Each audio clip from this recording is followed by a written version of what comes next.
সেরা মেধাবী।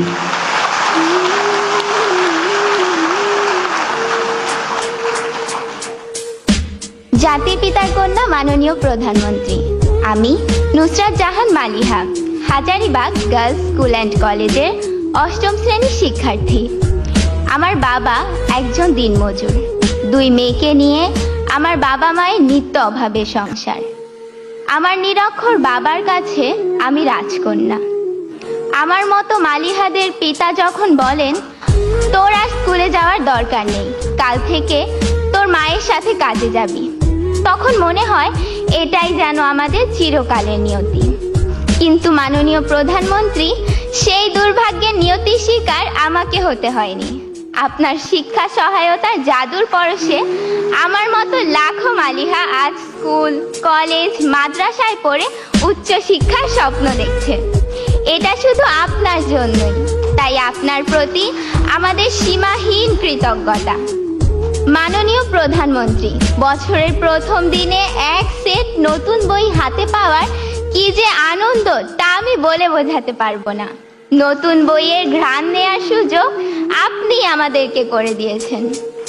মাননীয় প্রধানমন্ত্রী, সর্বকালের সর্বশ্রেষ্ঠ বাঙালি, স্বাধীনতার মহান স্থপতি, বাংলাদেশের জাতির পিতা বঙ্গবন্ধু শেখ মুজিবুর রহমানকে দেখার সৌভাগ্য আমাদের হয়নি, কিন্তু বেহেশত হতে তিনি নিশ্চয়ই দেখছেন তার সুযোগ্য কন্যার কর্মকাণ্ড।